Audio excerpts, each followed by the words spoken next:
Hi everyone, welcome to the FIA Girls on Track Q&A, proudly presented by Michelin. I'm Nadine Armstrong, and today I have the pleasure of speaking with Krystina Emmanouilides. Krystina is a CFD engineer for Alfa Romeo Racing, the F1 team. Let's start when you were 18 and you finished high school and you knew that you wanted a career in F1. I remember you saying about, you kind of get online and start searching, but it's not that simple really, is it? And you moved across the other side of the world to pursue a career. I came from a family of architects, so I always thought I would do something with a design element. But the older I got, the more I realized I was more interested in the technical side of things. And obviously growing up in Melbourne, I had quite a large exposure to Formula One. And I was just really fascinated by it. I think as far back as I can recall, I wanted to work in F1, but admittedly, what I've wanted to do has changed along the way. And I think that all stems as well from the fact that there wasn't a whole lot of information. I didn't know what kind of jobs there were in the sport. It was basically just what you saw on TV. And growing up, I saw the race engineers on the pit wall, and I grew up thinking that's what I want to do. Obviously, that's not where I've ended up. When you saw the race engineers on the pit wall, there wouldn't have been many female faces, would there? Exactly, yeah. So I think there's a lot more representation of women in F1 these days. Unfortunately, F1 is sort of like an enigma. You really only see what is on TV. So I think it's really important to have women as well in the paddock, mechanics and race engineers and things like this, because, I think we discuss it a lot. If you can see it, you can be it. And I know certainly the women that I know in the pit lane do feel it's really important to make sure that they are exposing themselves to the media to show that they have a role within the paddock. I'd imagine that not every day is the same, and there's no sort of typical way to explain what you do. But during a season, tell me what your days are like in the office. So I work in the aerodynamics department in computational fluid dynamics, which means we're responsible for the simulation side of things within the department. So I think anyone's job in F1, not a lot of what we do is part of like a long-term plan. There are, of course, activities like this that, are involved with processes and things like this and how to improve things next year. But mostly they take a back seat. Even planning at the start of the week gets usually overtaken by something more pressing. So in a general sense, I think it's best to say that my daily job involves understanding problems and trying to overcome them. Specifically, we look at the correlation of the simulations to the wind tunnel and track, and try to understand the difference in the results and improve the correlation between the two tools, and make things faster so that everyone can work a lot faster.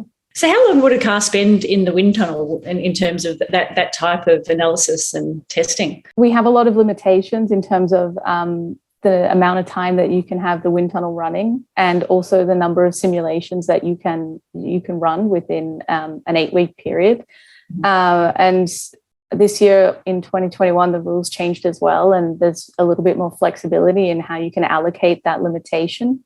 But it's a tricky balance. It depends how much you trust your computer simulations. Maybe some people will run more in the wind tunnel and vice versa. So it's difficult to work within these technical regulations that most people watching the sport don't see. I think a lot of people see you in your role and they talk about being lucky and living the dream and being lucky, but I feel like it's not a lot of luck really, is it? tell me about sort of getting to where you are. I know you moved over to the other side of the country and completed university there, and then you went on to do a master's while you still tried to find a role. So tell me about that sort of actually getting the job. I mean, to this day it's still a little bit difficult to find information on how to get into F1. I think if you live in England, there's a lot of teams there, and subsequently the universities have degrees such as motorsport engineering, which is what I did. And this really helps because there's sort of a link between academia and industry. But if you're obviously living in Australia, there's kind of this bridge that you need to find this information. I think the way I went about it really was to look at people, to find people who were working in F1 and look at where they studied. And then from there, I started doing research and kind of solving the problem, how do you get into F1, and trying to sort of go backwards through everyone's stories and figure out where they came from. And I think to this day, specifically in Formula One, with a majority of the teams being in England, there are a lot of people from Europe and from the Americas, for example, who are coming to England to study because it is a more accessible route in terms of that link to industry. And I think a lot of people are familiar with the degrees because they've done them themselves. And so they sort of look for those same universities to recruit from. But yeah, like you said, I did my bachelor's degree and then was looking for a job afterwards, and sort of, I think I knew a few people from my class who had secured jobs in Formula One, but there weren't a lot considering how large the course was.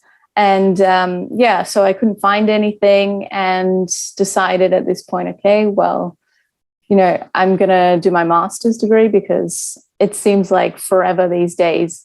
Like something isn't enough and you've always got to do one step more. Everyone is going to university these days. And so I decided that I would do a research master's because it was a way that I could sort of avoid doing the classes that I wasn't interested in at all, and exams as well. So yeah, it was sort of like a mini project, and like a year and a half of doing a project that I would be doing in industry. So it was a really good sort of halfway step into the workforce. And then after that, I worked for a large automotive company in the UK, doing something different again to what I actually ended up in. So I was working in vehicle dynamics, and it didn't take long from, starting there to realize that definitely automotive was not where I wanted to be, because it's really a different sort of culture there. These are really big organizations where you're one person sort of in a big machine, and you only have a very small role, and time scales very different. So yeah, I think it just sort of reinforced my desire to work in Formula One, where the time scales are much shorter. So you see we have races 1-2 weeks apart. So you're obviously trying to develop at that same rate as well. And then I started working for a software company who were supplying software to both the automotive and the motorsport industry. And that was kind of like a foot in the door. And it was really nice because I got to experience quite a few F1 teams, working alongside teams, going into their offices and their factories and seeing their processes. I think it was 3 years into that job that I really thought, okay, now I need to, move out of my comfort zone and really start looking again for jobs in Formula One. And yeah, here I am today, luckily in Switzerland, a beautiful country as well. So I definitely can't complain. And yeah, like you said, absolutely. I do feel extremely lucky. But as you can imagine, there was also a lot of hard work that went into it as well. The course that you did, there were about 300 in that course, and you were one of about 5 females in there. It's a bit strange. I'm not sure if it's the same everywhere else, but in the engineering degrees, there are many engineering degrees that overlap classes, particularly at the start, where it's just, general maths and these types of things. So you kind of have mechanical, electrical, motorsport, or automotive, all these degrees sort of mixing classes. And there were really not many women on the course at all. And it was funny because it wasn't that we avoided each other or had some sort of rivalry, but obviously there were so many people, and there kind of tended to be like one girl per group of guys, and everyone was spread out. And in a way, I've said before, I think it was good in the sense that we kind of increased the exposure of men working with women. And I think that was really important because, moving into industry, you kind of see the workplace as just an extension of university. It's the same people. I mean, I work with a guy in Switzerland who I went to university with in England. So, it is that extension. And I think when these guys have had the experience of working with a woman already, it's kind of, taught them that it's not just a bunch of 300 guys and change the way they work a little bit as well. So yeah, I think it was good. In a way, it was a shame that we didn't all kind of spend a lot of time together, but I think it turned out pretty well. And you've since become an ambassador for the FIA Girls on Track program, and I know that you will be involved in the mentoring side of that. So not so much sort of track programs, but actually having, one-on-one conversations with young girls. I know that when we talk about STEM and engineering, it's kind of misunderstood and it gets a bit of a bad rap. And I think talking about it in the way that you do around it's problem solving, and it's just sort of demystifying the engineering side of things and what that role looks like. And we know that girls are really good problem solvers and that they are very organised. And what is it that you think around the mentoring side of things, that those conversations, how do you see that evolving? Well, I hope it's a lot better now than when I was younger, and I think it continues to improve in terms of society sort of getting rid of these norms and saying that science and technology is for men. But I'm sure there are still a lot of younger girls who are not exposed to these sort of areas in the workforce, or not encouraged to go into these areas. Things like mentoring programs and Girls on Track in general, where you can sort of give these young girls an experience of what it actually means to be in specifically motorsports STEM. It's so valuable because there are a lot of misconceptions about what engineering is. I have a lot of friends whose parents, I say, oh yeah, I'm an engineer in F1, and they basically think I'm a mechanic. But, I sit behind a computer all day, and like you said, I do problem solving. So yeah, I think there's a lot of misconception, and, there's no reason why girls can't be doing these same exact jobs that are currently mostly taken by men in the motorsport industry. So, yeah, I think it's the exposure of what it actually means, and showing them that they can have a good time while they're doing it as well, which is why things like Girls on Track are really, really important. CFD and the role that plays in the team. So what sort of problems, so to speak, would you be encountered with? So, I know at the end of the day, it's go faster. The ultimate goal. Yeah. But so what are the kind of things that you face, in terms of your role and the challenges? So mostly we work with the aerodynamicists, and when they are before they decide to send a new part to the wind tunnel to test, they do a lot of testing in CFD to sort of optimize the design and make sure that everything is working well. And that's sort of like a check before we decide as a team to invest in the production of a part to then send to the wind tunnel, which, like I mentioned, is you have a limited time that you can run in the wind tunnel. So you don't want to send something to the wind tunnel that maybe isn't going to work. Yeah. So when aerodynamicists see results that they weren't expecting, then we have to investigate it and try and figure out whether the solution isn't robust enough, or actually what they're seeing is actually what is happening. And also on the other side of things, after something has been tested in the wind tunnel, if it doesn't match up with what we saw in the simulation, then we have to investigate why and try to improve the situation, or figure out maybe something was wrong in the wind tunnel, something was wrong in the simulation.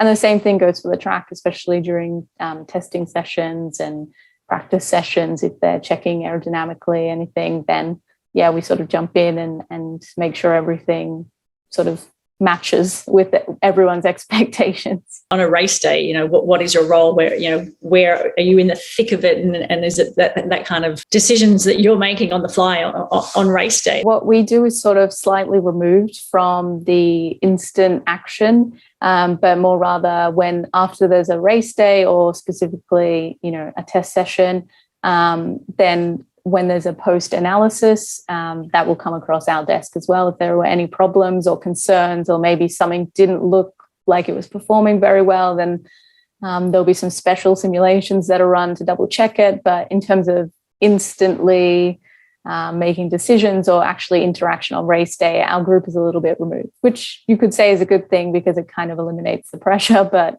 certainly there's pressure coming from other directions. In terms of encouraging young girls to pursue a career in motorsport and engineering and STEM subjects, what do you think some of the key messages are that, and clearly, all of the ambassadors have a role to play, but, this is a message that everybody can tell. So what are some of the key messages we really should be telling young girls these days? You can do it and you belong. I think it's really important. We've said before that there aren't a lot of visual representations of women in motorsport. And I think when you face that, it becomes quite difficult to experience that, see it, be it. And again, it's about the exposure and the education about these possibilities and these roles, because otherwise, if you're not seeing it, it's really difficult. So I think it's really important, obviously, to encourage young girls to participate in STEM. And, personally, this is really important to me because I always say, I don't want to leave F1 until I see, a more equal workforce when I'm walking through the office. And I think it will take a while as we start to expose girls to motorsport more and have programs like FIA Girls on Track. But yeah, it will take some time. And I think it's just really important to actually let girls know that STEM is a place where they are welcome and that they can succeed. What do you think will be the next step for your career? At the moment, I'm really happy in Switzerland. And I think it's going to be really interesting to see in F1 what happens with the rule change. But I think, we've made so much progress in the last year in terms of my group and processes and things like this. So, I think just building on that and continuing to improve things and, sort of adapting to the new regulations and trying to make the most of it. Yeah, I think that word adapting, I think that's sort of been the hero word of the last couple of years for everybody all over the world. But yes, you've got to adapt, but you also got to work within such a strict set of guidelines and rules as well. So I think that surely that's pretty tricky sometimes as well. It's difficult because especially coming from a software company before, there are some things that you just can't do because you have to work within these restrictions. So maybe there are better ways to do it. But we just don't have those possibilities. So again, it's like this constant problem-solving activity of how do we do this the best way that we can within these regulations, or how would we do it, and how can we take that and make it into something we can do. So it's like you said, it's just one big problem to solve all the time. But it's interesting because, essentially we do the same thing every year. The car gets developed mostly through the same timetable every year, yet somehow each year you're faced with new problems. So it keeps us on our toes a little bit. Yeah. So what are you doing sort of right now during this part of the season? What is your role? Sort of, does it transform in any way, or are there different things that you focus on at this time of the year? It depends really. So this time last year was extremely busy preparing for the new regulations, which we had technically. There were a lot of things that we had to change for our processes, which literally start January 1st at midnight. So making sure that everything is set in place so that Happy New Year. Yeah, exactly. So making sure that everything is in place and things like that. But we're taking this opportunity now to improve our processes and make sure that when we come back fresh in January, we're, sort of starting off better than we left off at the end of the year. Your favourite track's Australia, I hear. Yes, definitely. I think it's really difficult to, I went to Monza a couple of years ago because it's super close to here. And I mean, it was great. It was, especially to see how passionate the Italian fans were about their teams. And, but I just, I went to Melbourne so many times that it's really difficult to compare. I think, it's a great way to start off the season usually. And hopefully when the weather's good, it's like a day out and having a barbecue kind of feel. So I think it's always going to be special. We don't have the season opener, well, at least not next year, that's for sure. But hopefully come April, we'll see you in Australia. Yeah, definitely. I think Mum's ready for me to come home as well. So April's already booked in the work holiday schedule. So hopefully it works out. Yeah, absolutely. I've been reading a lot about you lately, to be honest, and people have been calling you a bit of a game changer, and you're a great face for racing and for girls.